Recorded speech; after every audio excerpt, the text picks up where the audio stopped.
Muito se tem falado sobre o teste de voo orbital do protótipo Starship, mas uma coisa que não foi realmente discutida adequadamente é o que constitui exatamente um teste bem-sucedido. Quero dizer, a Starship precisa concluir um teste orbital bem-sucedido, ou seja, alcançar a órbita e pelo menos tentar pousar nos mares da costa do Havaí. Até aí tudo bem, mas e se realmente não for tão longe? Então, não será um teste completamente bem-sucedido no que diz respeito ao desenvolvimento do projeto? O que a SpaceX considera um teste bem-sucedido? Se o foguete sair do chão, quero dizer, decolar e explodir, isso será o suficiente? Ou ele tem que atingir a velocidade máxima aerodinâmica em determinado momento, o chamado Max Q? Ou ainda tem que ter a separação do booster Super Heavy a quase 100 km de altitude, à borda do espaço? Em suma, o que será um teste bem-sucedido? E aí pessoal, muito bem-vindos ao Expansão Astronauta e finalmente temos o aval, a licença de lançamento da FAA, Agência Regulatória de Voos dos Estados Unidos, liberando o teste orbital da Starship. E o momento histórico vai acontecer amanhã, dia 17/4, segunda-feira, com transmissão aqui do Expansão Astronauta a partir das 8 da manhã. Então esteja comigo na live deste lançamento que será histórico, único e impressionante. Mas o que devemos esperar deste primeiro voo da Starship? O que acontece se a Starship não apenas conseguir chegar à órbita, mas também conseguir pousar? Então vamos a uma classificação de notas de desempenho bem interessante, mas antes, se você não viu, vamos ao trailer oficial de abertura da live.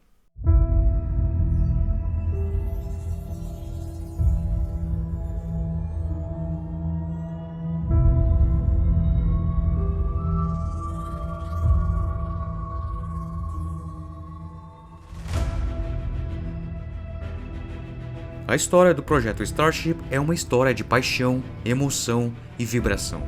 É uma história de pessoas que se uniram para alcançar algo incrível e que, mesmo diante dos maiores desafios, nunca desistiram. Isso faz certamente questionar nossos limites e nos inspira a sonhar cada vez mais alto.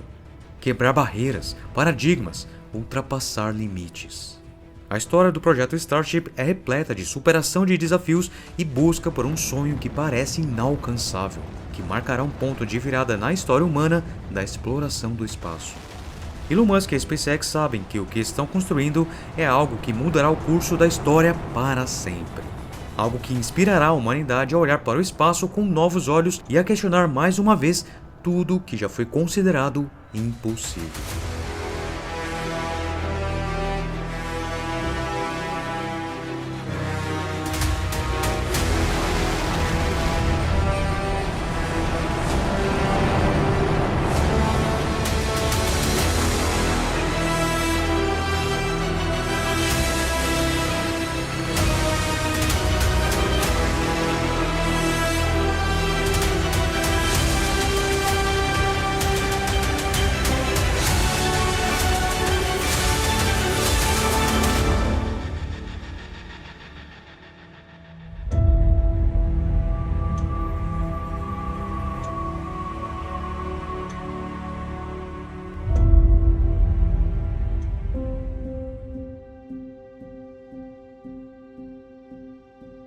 O momento da verdade finalmente chegou.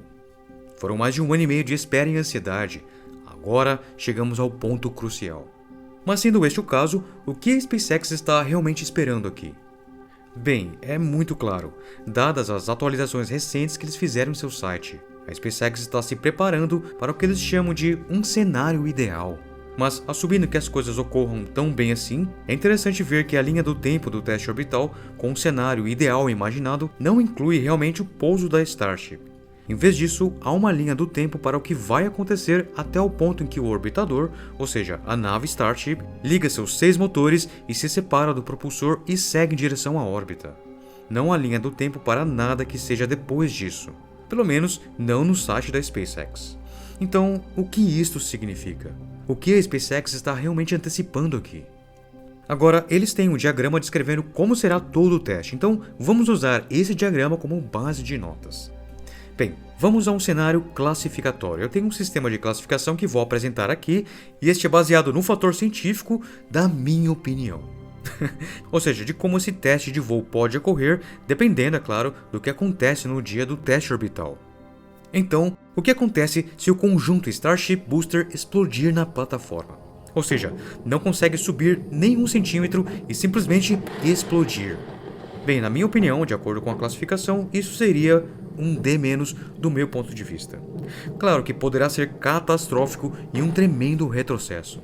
Lembre-se que estamos falando de toneladas de combustível criogênico, a maior quantidade já suportada por um foguete, e certamente a explosão levaria tudo ao redor. No caso da torre orbital ainda ficar de pé, certamente a sua estrutura estará comprometida. Agora você deve estar se perguntando por que um D- e não um F? Um D-, Jeff? A razão para isso é que, pelo menos, a SpaceX conseguiu montar todo o conjunto, montar a pilha, construir a logística no lugar para carregar a coisa e chegar ao momento de ignição antes de explodir. Isso pelo menos é uma nota de aprovação mínima na minha opinião, e as consequências, apesar de graves, incrivelmente não serão tão graves como se a Starship explodir a algumas centenas de metros da plataforma e essencialmente duplicar o que o foguete russo N-1 fez no início dos anos 70. Se isso acontecer, isso sim, indiscutivelmente, será um F. Na verdade, se eu pudesse dar uma nota F-, eu daria, porque as consequências de uma explosão como esta seriam ainda mais catastróficas e podem causar danos a até 30 km de distância da plataforma, quebrando janelas e também lançando destroços até 10 km de distância por toda a região. A quantidade de combustível envolvida neste teste é absurda. Se a Starship fizer a mesma coisa que o foguete N-1, vai quebrar muitas janelas em toda a região, e não somente na Starbase, possivelmente cobrindo os espectadores com vidro quebrado e combustível. Além disso, é provável que o tanque de armazenamento de combustível de toda a área de lançamento seja completamente destruído e até mesmo a base estelar possa sofrer sérios danos. Isso atrasará tremendamente todo o projeto. Definitivamente não queremos ver isso acontecer.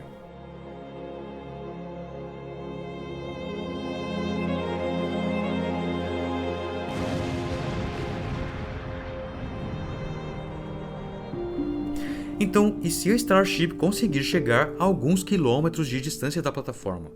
Não muito longe de atingir o Max Q, mas perto, e explodir neste ponto. Bom, neste caso, eu daria a Starship uma nota C-. Não um C, mas um C-. Porque uma nota de aprovação será alcançada se a Starship conseguir chegar ao Max Q sem explodir. Se conseguir chegar neste ponto, ou seja, o momento de pico de estresse aerodinâmico máximo no veículo, isso sim será uma nota de aprovação. Eu chamo isso de C+. Curiosamente, a SpaceX não tem muitos pontos importantes além disso. Por exemplo, separação de estágios e depois ignição da Starship. Ou seja, corte do motor principal, também chamado de MECO ou Main Engine Cutoff, do Booster Super Heavy e em seguida ignição dos motores da Starship para levar a nave ao resto do caminho até a órbita. Se ela conseguir atingir um MECO, o corte dos motores, mas não chegar à órbita, na minha opinião, isso será um B-. Se o propulsor Booster Super Heavy conseguir religar seus motores e pousar mais ou menos onde deveria no oceano, e a Starship conseguir acender os motores e alcançar o espaço, isso será um A- na minha opinião. Sim, com certeza, isso será uma grande conquista e, francamente, algo que a SpaceX não tem muito detalhado. Então agora, tomando como base nos próximos cenários que o booster faça o seu trabalho perfeitamente, e se a Starship conseguir chegar à órbita e ao ponto de reentrada e não conseguir pousar com sucesso onde deveria? Mas em vez disso, seu escudo de proteção térmica não aguentar e a nave se despedaçar e queimar na reentrada.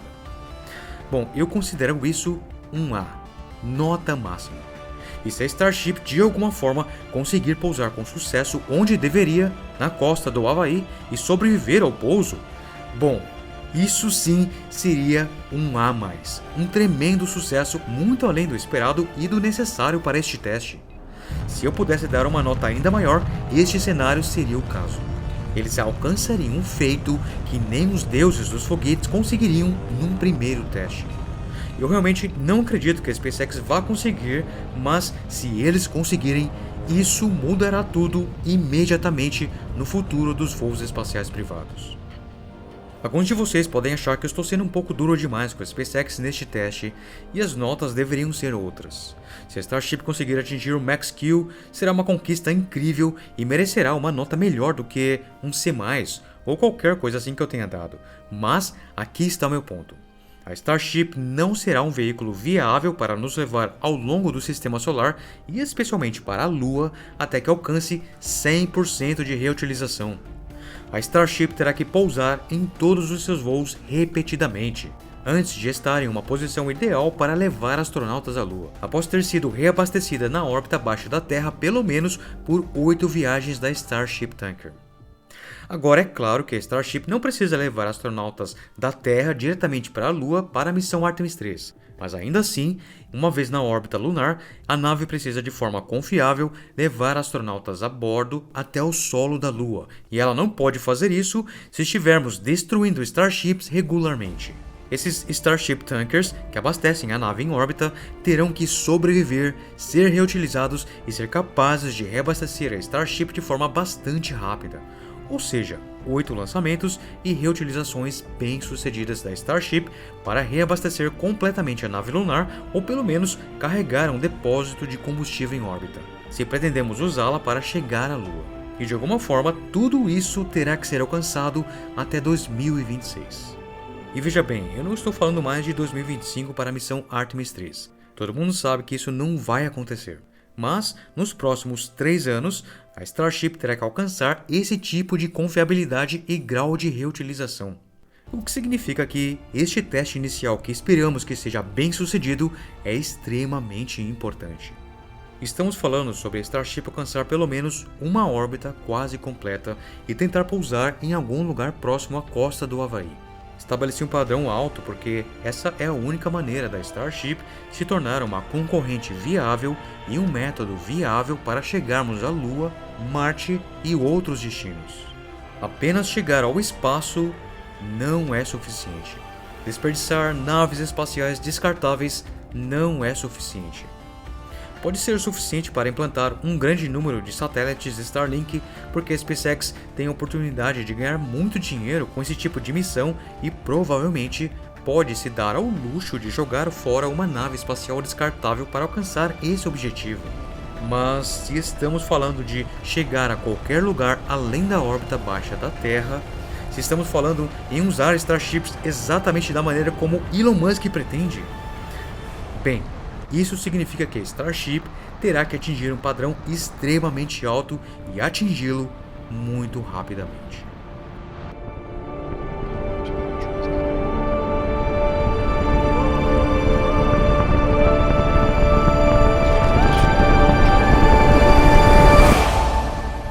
Gente, então é isso. Chegou o momento da verdade. Dia 17, né? Segunda-feira, amanhã, às 8 da manhã. Quem puder acompanhar esta live histórica comigo, né, com cobertura aqui do Expansão Astronauta, será muito bem-vindo.